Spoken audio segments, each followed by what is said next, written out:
Ridley Scott's classic 1979 film Alien has often been hailed as one of the best horror films of all time and as one of the best science fiction films of all time. As a fusion of these genres, it has seldom, if at all, been matched despite numerous imitators over the years. And it all stems from a very simple concept. There's a deadly alien creature on board a spaceship, terrorizing the crew who fight for survival as it kills them off one by one. But maybe we're getting that concept wrong.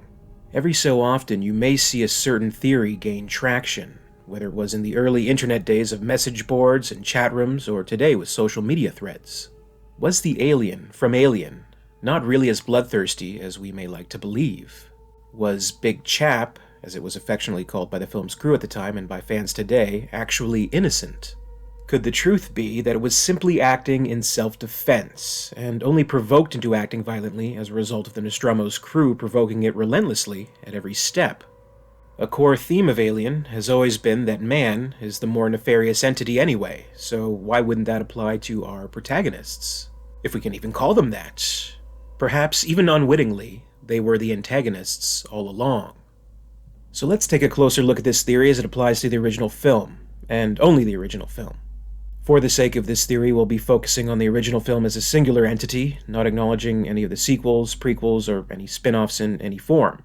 Just the story of Alien from 1979. The Nostromo's crew is rudely awakened from cryosleep while en route to Earth, and they soon discover the ship has picked up a distress signal from a nearby moon, LV-426. As Ash notes, there is a clause in their contracts which specifically states any systematized transmission indicating a possible intelligent origin must be investigated. Failure to do so will result in a penalty of total forfeiture of shares. No money. They reluctantly set down on the planetoid and eventually find the mysterious, croissant-shaped alien spacecraft, which has apparently crash-landed there.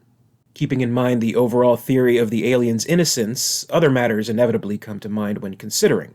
The first would be, what exactly qualifies as a full, or at least satisfactory, investigation according to their contracts? They have already landed on LV-426, they have detailed samples of its atmosphere and weather conditions, they've surveyed the terrain, made an on-foot trek to the likely source of the transmission. They have cameras feeding in what they see back to the ship, and we can assume it's being recorded and can be referred to at any convenient point in time later on. As noted in the director's cut version of the film, in which we actually hear the transmission, it's agreed among the crew that it's unlike anything they've ever heard. It is yet to be deciphered. But could they not reasonably determine that this distress signal, whatever specifics in language it may contain, was set off during the crash? It seems straightforward enough. This was a spaceship crash. That's what happened here. That's the reasoning behind the signal. We have image of what the ship looks like. We have coordinates on where to find it. All you need to know about navigating the planet. These are the findings of our investigation. Is that not good enough? Because Parker is right. The Nostromo is a commercial ship, not a rescue ship. Considering the nature of their vessel and the resources at hand, I think that's due diligence. If the company wants to argue otherwise and withhold the crew's shares, then maybe that's a matter for the courts. We do know, however, that Special Order 937 is in play, and Ash will do whatever he can to ensure this investigation goes further, specifically to the point where the life form can be brought back. But Ash is altogether more subtle in his manipulations. Curiously, he isn't the one who causes the crew to act against their better judgment, or at least against their gut feelings. This brings up another matter, and that is, everything bad that happens in Alien is Kane's fault. Yes, blame it on Kane. I know I said we'd be ignoring the other movies for the purposes of this video, but if I can break that rule for just a moment... everyone gives Milburn from Prometheus a hard time for reaching out to the space snake and trying to make friends with it. Everyone questions Captain Oram from Alien Covenant for looking directly into the egg as the clearly evil android encourages him to do so. But for some reason, everyone seems to go easy on Kane. Milburn and Oram show extremely bad judgment, that is true, but so does Kane, and arguably it's even worse because his bad judgment sets off a chain reaction that essentially damns the entire crew.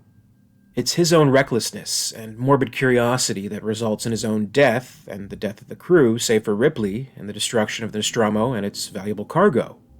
Kane is an adventurous type, one who takes risks. The novelization describes him as a rainbow chaser.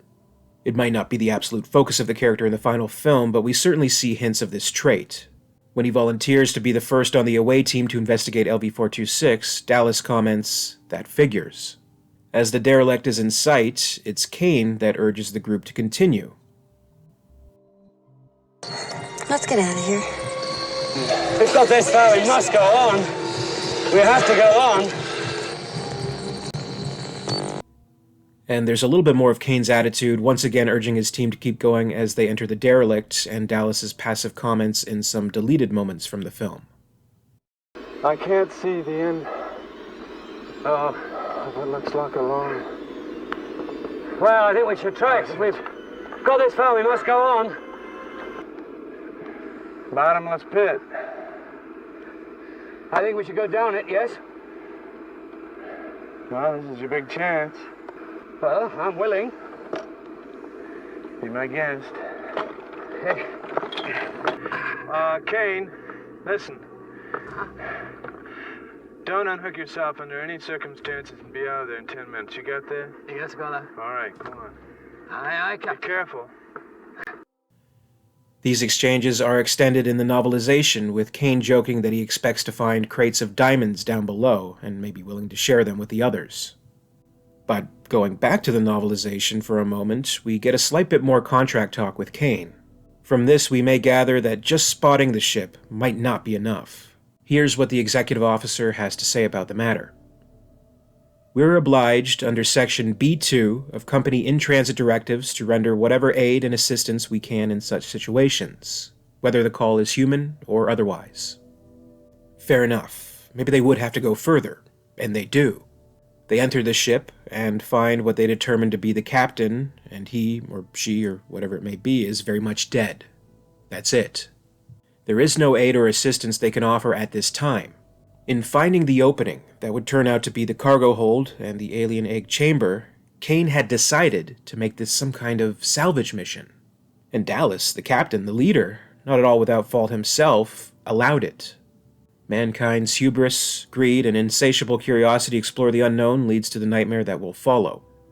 Kane finds the eggs, and like a complete idiot, approaches one dead-on and peers closely into it as it opens up.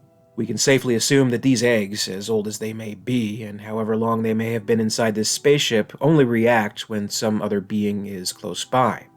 It is Kane's presence and close proximity to the egg that sets it off, and in so many ways invites the facehugger to leap out and attach itself to him, using him as a host. We also know, strictly on the basis of the first film, that the facehugger works as some kind of embryo implantation parasite that feeds the makings of the alien into its host. Once this process begins, it cannot be stopped. It is within the creature's nature to ensure there are no interruptions. It cannot be pulled off, as its grip only tightens. It can't be cut off, because it also bleeds acid blood. Parker notes himself. It's got a wonderful defense mechanism. You don't dare kill it. This stage of the alien life cycle shows a creature that is very vulnerable, but its very nature is that of an organism that only causes harm when being harmed itself. Look at any number of real-world creatures and their own real-world defenses. Some have camouflage, some have spikes or horns, others are poisonous. With the facehugger, it happens to be acid blood, and I think we can agree it's a pretty effective defense, especially considering how much damage to the ship it could do. When it's ultimately unprovoked, it dies all on its own anyway. But we know its purpose has been fulfilled, and Kane will soon give birth. It's obviously a very violent birth. Behind the scenes, this modeled after various insects that lay their seed into unsuspecting hosts. It's bloody and frightening in this case, but just the nature of this creature and its life cycle. It's not particularly nefarious, nor is it at all personal. And you can note that once the alien is born, its first act isn't to attack, but to look around. It quietly observes its surroundings. It's only after Parker takes a threatening stance, seemingly ready to stab the creature, that it reacts in a way that we find frightening. It lets out a little growl, and like most any animal that has perceived itself to be in a dangerous situation, it runs and hides. The crew obviously doesn't know what to make of what just happened, but this could very well be it. The alien may have decided to stay hidden. Another question we're faced with is, if the remaining Nostromo crew members went back into hypersleep, would they be in danger? It goes without saying that they believe so, though there is a little bit of deleted dialogue from the film where it is brought up. Flush it out, Ash, room by room, quarter by quarter. That'll take forever. Now, what do you expect? What are you gonna have? Some kind of alternative? Our supplies are based on us spending a limited amount of time out of hypersleep. You know that. Well, I don't think we're going to go into the freezers without one running loose. No, I think what I did to Kane's mask, for Christ's sake, would be sitting ducks. Look, while we're sitting around here talking, that thing is running around this ship. Now, I don't know about you, but I'm scared. All right, so let's find a way to kill it. The crew resolves to track the alien down and trap it, still believing it to be the size of the chestburster, mind you. It has been staying alone, hidden in the dark corners of the ship, growing, and so far, minding its own business. It hasn't popped up to attack anybody. It hasn't posed any kind of threat. When the search is underway and the cat Jonesy is mistaken for the creature, there is a big commotion. It's loud and startling, and possibly the alien heard all of this, not quite sure what to make out of it. It may have been content to hide in the claw room the entire time, snuggled up in the chains, soothed by the condensation, but Brett enters. He's making strange noises and snooping around, maybe not an immediate threat, but a potential one. So, making sure to eliminate the threat, the alien swoops down and attacks Brett first before he has the chance. It quickly goes back into hiding, right before Parker and Ripley come in and react to it in any way. A valid question at this point would be, is the alien setting Brett aside for food? We would later find out in the director's cut that he would end up being cocooned, but if the alien eats, and how it gains its sustenance is a whole different topic worth exploring on its own. But even if it requires a little of that, it would seem that this creature doesn't have an especially long lifespan. In an interview featured in the making of Alien 3, actress Veronica Cartwright shared her opinion and how Giger designed the alien. His whole idea was that the thing had such a short life, and it would get darker. The skin would start to get darker as it progressed because it was bruising. And that's why its obsession with having to lay its seed so that it could reproduce, because it knew that it wouldn't have a long enough lifespan. And here's what Ridley Scott had to say regarding the matter from the 1979 publication, The Book of Alien. I want to show that the alien has a limited life cycle, like a butterfly. And within that period of time, once it decides to expose itself, to coin a phrase, once it jumps out of the egg, it has to reproduce and spread as fast as possible. Maybe in a cycle of only days. And so in the last sequence, you see slime emanating from the alien's body because we're trying to convey that maybe he's sealing himself in again, like a cocoon. Also, by that point, he has to be provoked to attack, because he has to get on with his life cycle. If Brett has already been cocooned and is slowly morphing into a new egg, then Big Chap has successfully fulfilled its life cycle instincts and ensured its progeny. Then it can probably go off to die in peace. And maybe that's exactly what it's doing, but the humans persist in trying to kill it. This time it's Dallas hunting it down in the vent shaft. He's armed with a flamethrower, shooting off fire and cutting off the alien's escape route. Of course it's going to perceive this as aggressive and predatory. But it outsmarts him. It gets the better of him, and if we go by the director's cut, then adds him to the cocoon along with Brett. Keep in mind, the alien did not seek Dallas out. It didn't pop out and snatch him from an opening in the vents. It didn't wait until he was alone somewhere and get him that way. Dallas went to the alien willingly. Another notable encounter with the alien is the airlock scene, which doesn't exist in the final film, but exists in the script, the novelization, and was only partially filmed. This missing scene has become a legend in its own right, and has fascinated fans over the years. After Dallas's failed endeavor in the vents, Parker spots the alien in the airlock. He attempts to seal it in, but its arm is caught in the door, and it is torn off, resulting in the acid blood spilling all over, letting the cold of space inside to decompress the area. This results in a significant loss of oxygen, but thanks to some quick actions on Ripley's part, the area is sealed and oxygen returns to normal. But in this moment, the entire crew nearly dies. Now let's suppose they all really did die because of this. Could we really blame the alien? Or was it just further bad judgment on a human's part, to pull such a dangerous maneuver on a creature they already know full well has such a defense mechanism? Maybe it's no wonder that as the events on the Nostromo come to a close and the remaining crew finally decides to abandon ship, the alien seems almost confused. You may ask yourself, did it deliberately track down Lambert and Parker as they were gathering supplies, or did it just happen to run into them? You could make an argument for the latter, since a predator commonly would seek out prey that's away from a group, in this case Ripley, which, of course, back in 1979, audiences seeing the film for the first time were expecting. The lone woman goes off to find the cat. She's a goner, right? Well, not in this case. Once again, the alien actually doesn't act violently until provoked. It simply looks at Lambert, and in further deleted footage, the outtakes referred to as the crab walk scene, it looks almost as if it's trying to communicate with her. It's moving its tail, it's slowly sizing her up. We don't quite know what its intentions are or where its curiosity lies, but all of that is put to a very quick stop once Parker attacks the alien, and both of them are killed. In working with the theory that the alien is slowly dying, then this probably required a lot of energy that has now just about dwindled entirely. With klaxons blaring and steam shooting everywhere, this tired but probably very frightened creature just wants to go off somewhere and die. And that, of course, just happens to be in the machinery of the escape shuttle where it encounters Ripley.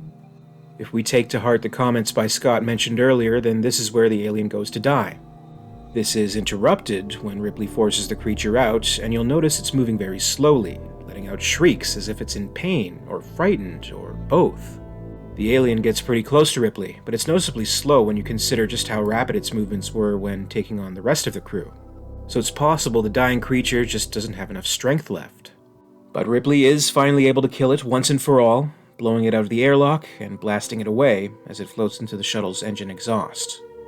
A happy ending for our brave heroine, or a poor, frightened, dying creature being put out of its misery? That is the ultimate question when considering this theory. It is interesting to view the film under this lens, and it actually doesn't take too much strain in your perception to go along with it. If there's anything to counter it, then it would probably have to be the scene with Ash, where he declares his admiration for the creature. He refers to it as hostile, but is this something he knew from the details of his own special order, or is it his own perception of the events as they have unfolded? In the script, Ash mentions that in Special Order 937 the company refers to the alien as possibly hostile, so even they don't really know for sure. Sure enough, the nature of the species would become clearer with the sequels. In Aliens, we know they actively hunt for victims in order to use them as hosts, and the Queen alien is very hostile and can even hold a grudge. Alien 3's runner xenomorph seems to especially enjoy popping out of dark corners and killing victims in very violent ways. But putting those and others aside, looking at the original Alien as the only point of reference, I think there could be some validity to this theory. Has this ever been something you've considered? Have you ever watched a movie with this mindset? Does it hold water for you? Leave a comment below and let's discuss just how innocent Big Chap may be. As always, I'd like to thank you very much for watching today. Be sure to leave a like if you enjoyed this video, be sure to subscribe to the channel to keep up with the latest videos, and hit the notification bell if you're so inclined. My very special thanks goes out to Brandon James, Xeno Shadowmorph, and Xenozip, Queen Tiers of the Patreon Hive. Thank you to Gregory Ford and John Griggs, the Hive's Praetorians. A very special thanks goes out to Lady Anne in the Ellen Ripley Tier of Excellence. And thank you very much to Nicholas Butta and Frank, the Alien Theory Weyland-Yutani executives. If you'd like to join the Hive and support the channel, check out my Patreon page for further information. In the meantime, you can follow me on social media. Follow @alien_theory on TikTok for some fun video extras, and follow @AlienTheoryYT on Facebook and Instagram for more. And until next time, this is Alien Theory, signing off.